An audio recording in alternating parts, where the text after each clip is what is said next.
Alrighty, so let's go over rectangles. So rectangles have all of the same properties that we've talked about from parallelograms, which include opposite sides are congruent, opposite sides are parallel, opposite angles are congruent, consecutive angles, which are angles next to each other, are supplementary, again meaning 180, and diagonals bisect each other. We also have two more properties that are kind of special to rectangles. One you already know, and that's all four angles are 90 degrees every time, no matter what. And the other special one is that our diagonals are congruent, meaning, draw us a little special rectangle here. So again, this blue diagonal right there is going to be the same length as my green diagonal right there. Not to mention, again, the properties that they had from our parallelograms, which means this chunk is equal to this chunk, and that chunk is equal to that chunk. Because they're equal, the diagonals are equal, and then they bisect each other, really each of those four little chunks are all the same. All right, so let's get into some answers here. All right, so using this, the first two are pretty simple, and again, just using those properties of parallelograms. So for here, QR is going to be 10. SR is going to be the opposite, so that's 24. Now here's where some of the a little bit trickier parts come in. Maybe you remember this from, say, 7th grade or 8th grade math. So what we have here is a right triangle. We know two sides of our right triangle, so to find that third side, we're going to use Pythagorean theorem. That is a squared plus b squared equals c squared. A and B are going to be your legs. Those are the sides that connect to that right angle. C is your hypotenuse. That's the side opposite of your right angle. Okay, so right now we know our two legs. So that's going to be 10 squared plus 24 squared. We don't know what c squared is. So I'm going to square them and add them. So 10 squared is 100. 24 squared is going to be 576. So when I add them, I should get 676 equals c squared. So that gives me c squared. I got to go and get just c. So to find just c, I'm going to take the square root of both of these. So I'm going to get c equals 26. C is going to be SQ, so SQ is 26. PR is the other diagonal, and because our diagonals are equal, PR is also 26. And QT is going to be half of that diagonal, so that's going to be 13. Over here is number 2. Feel free to pause the video, see how I did that. This time I was looking for a leg, so I did a little bit differently. 30 squared minus 27 squared and took the square root. So be sure to note that. All right, let's look at number 3 here. Now we're talking about angles. So MJL is this angle right here. Oh, we're looking for MJK. MJK is that angle. And that one we know is 90. All right, that's one of our corners. Now we're going to do MJL. So MJL is this one right there. So because we know they added 90 and a part of them is 27, I'm going to do 90 minus 27. And that's going to get me to 63. JLK is going to be this angle right there. Okay, so there's a way to do this. So we said this one was 63. And because that one's 63, we can also say this one is 63 because that forms an isosceles triangle, where your two base angles are the same, which means this angle and this angle are going to be the same. So once again, we have a congruent triangle over here, so those are going to be the same right there. So that one's also 63.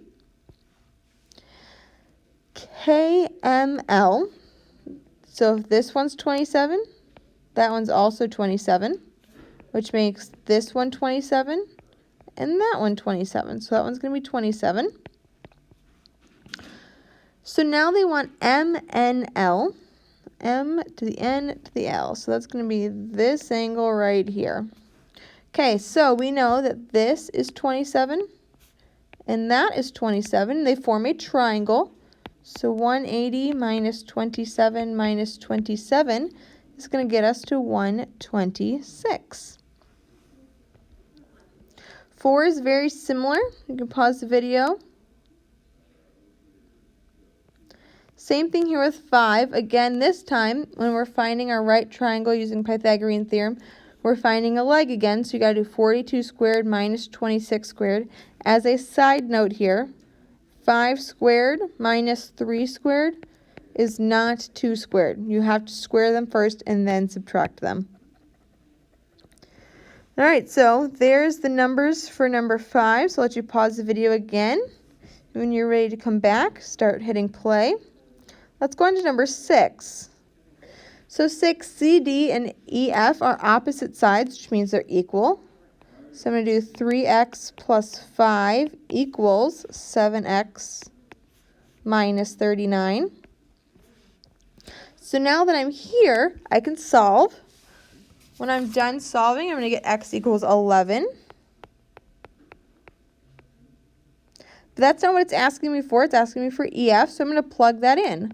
7 times 11 minus 39, which means EF is going to equal 38. All right, here's 7. 7 is talking about your diagonals. We know those are equal, so we set them up, plug it in, and you are good to go. We are dividing that by 2 because it only wants half of the diagonal.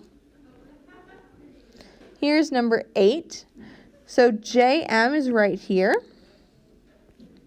and MK is right there. Again, those are segments of our diagonals, which we know are equal, so I'm going to set those up. X plus 17 equals 5x minus 23.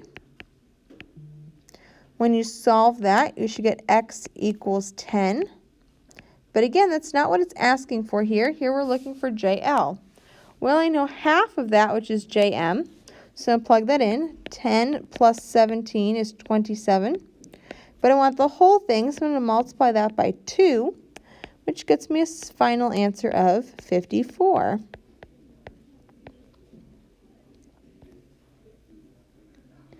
Here's number 9. It gives me a whole and a half, so what I'm going to do is I'm going to have to multiply that half by 2. Which will get me 18x minus 22, and then set those equal. Again, plug it in, and you are good to go. For number 10, we have parallel lines cut by a transversal. There we go. Which means this angle and this angle are equal. So I'm going to set those up. 7x plus 5 equals 11x minus 3. When you were to go ahead and solve that, you're going to get x equals 2. And again, it wants BCE. So BCE is right here. So I know that if I plug in the 2 here, so 11 times 2 minus 3, that's going to be 19. 19 minus 90 should give me that angle. So 90 minus 19, which is 71. Here's number 11. So we know that these angles form a right angle, so we're going to add them and set them equal to 90. And then we are looking for the angle up here, which we know is the same angle as 3x plus 2. Plug it in, you are good to go. Here's 12. There's a couple different ways to do 12, okay? The first option is that this plus 90 equals 180. The other option is that this angle is the same as this angle. So that means this angle is also 5x minus 8. So them added together, should equal 90 because they form a corner. So that's what I'm going to do. 5x minus 8 plus x plus 20 equals 90. Okay, so when you solve, you're going to get x equals 13.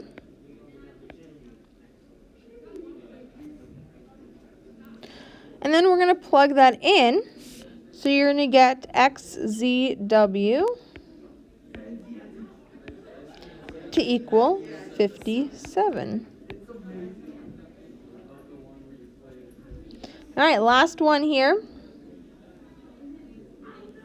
Okay, so this one's a little bit tricky. We, again, have isosceles triangle, so we know that this base angle is also 5x plus 7, which gives me now two angles, this angle and this angle in my triangle, but I need to find that third angle. Well, this forms a 180. Because that forms a 180, 180 minus 134 means this angle up here is going to be 46. Now I've got three angles in a triangle, add them up to be 180. So I'm going to add up my x's. 5x plus 5x is 10x. 7 plus 7 is 14. Plus that angle at the top of 46 equals 180. Okay, when I solve that, I get x equals 12. And that's all it's asking for. All right, guys, I know that was like a lightning round of rectangles. Fear not. If you've got any questions, please reach out. And then there is rectangle homework listed on Canvas. No big ideas for this unit. Have a great day.